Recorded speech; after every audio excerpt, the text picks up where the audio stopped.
you might have ice dam issues in the dead of winter.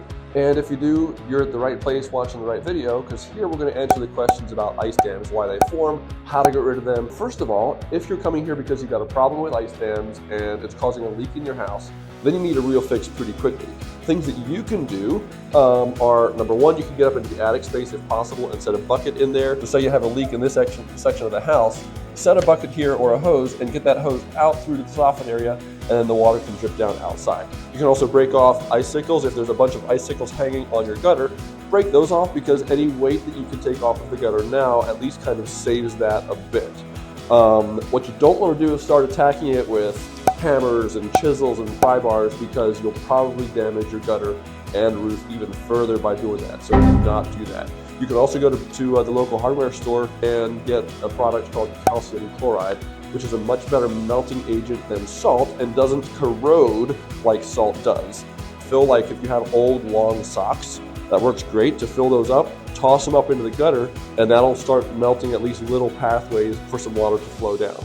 So those are some things you can do right away, but you should probably call a roofer if it's causing a leak or if it's a big ice dam, because those things are heavy and dangerous. Okay, so what causes ice dams on my roof? I've got an exact replica of my house right here behind me, and I just want to show you kind of the science behind ice dams. When you have poor insulation in your ceiling, your upstairs ceiling here that separates you from the attic, warm air tends to escape up into your cold attic area, which then, so you've got warm air going up in here, which then warms up the bottom side, the underside of your roof deck right here. Now, you know, a bunch of snow up on this roof, and it's cold outside and it's staying cold. This warm air is warming up the roof deck here. This layer of snow right where it's on the roof begins to melt. And then when it reaches this area right here, it refreezes and starts to build up as an ice dam. And eventually water starts pooling behind that ice dam and can leak inside the house. This also causes icicles. As it thaws a little bit, icicles start hanging down here off the roof. This often happens in valleys.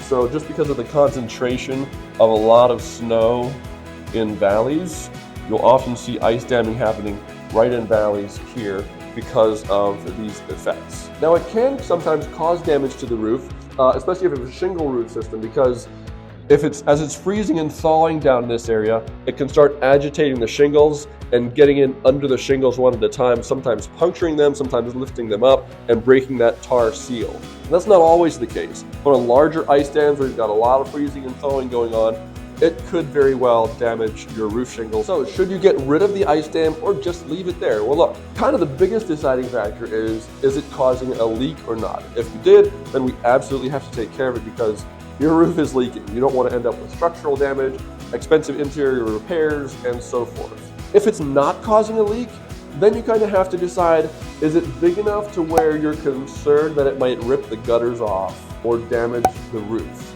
If that is a concern, then again, you should probably get it removed. You can call a roofer out to examine it. If it's big enough where it's going to cause harm to your gutters or your roof at the bottom edge, then you still might want to get rid of it, even if it's not causing a leak. So we've determined that we have an ice dam that's big enough for causing a leak and we need to get rid of it. How do you go about doing that? I mentioned a couple of things at the beginning of the video. Those can kind of be triage measures to, not make it worse. One other thing is you can get snow rakes, and you can stand down on the ground, depending on how high your roof is, obviously, and pull some of that snow off. So kind of the biggest factor that you want to consider is, how can we get the snow off of the roof? Because the snow melting is what's causing the ice dam.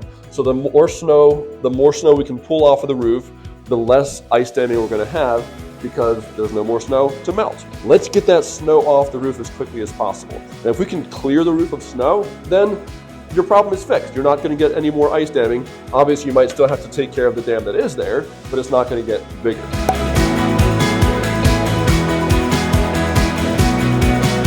So first thing, get the snow off of the roof as quickly as you can.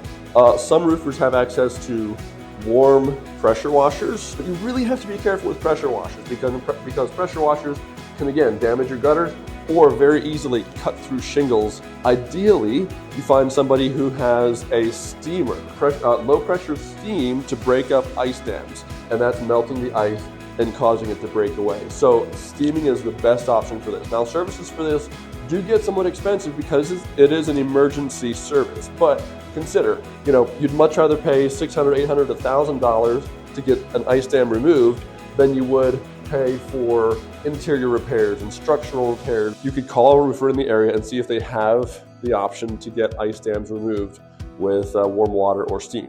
The thing that you want to be careful with warm water pressure is all of that water that you're spraying out freezes pretty quickly. So oftentimes that'll end up a pool of ice down below, ice on sidewalks, just because of all of that water runoff having to go somewhere. But those are really the methods to get ice dams removed. And again, the biggest thing, get the snow off of the roof as quickly as possible. So how can you prevent ice dams in the future?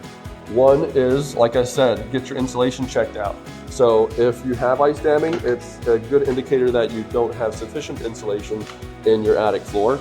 Second thing you want to look at is this can also point to a lack of ventilation in your attic space. Theoretically, what you need to have happening is air entering through your soffits here, cold air in the winter, traveling, circulating through the attic, and then exhausting out through your ridge vent.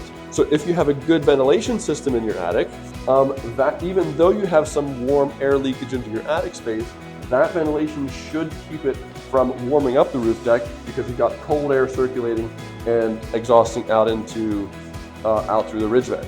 And if you have an ice dam problem that you'd like to get fixed or have questions about this, feel free to reach out to Joyland Roofing.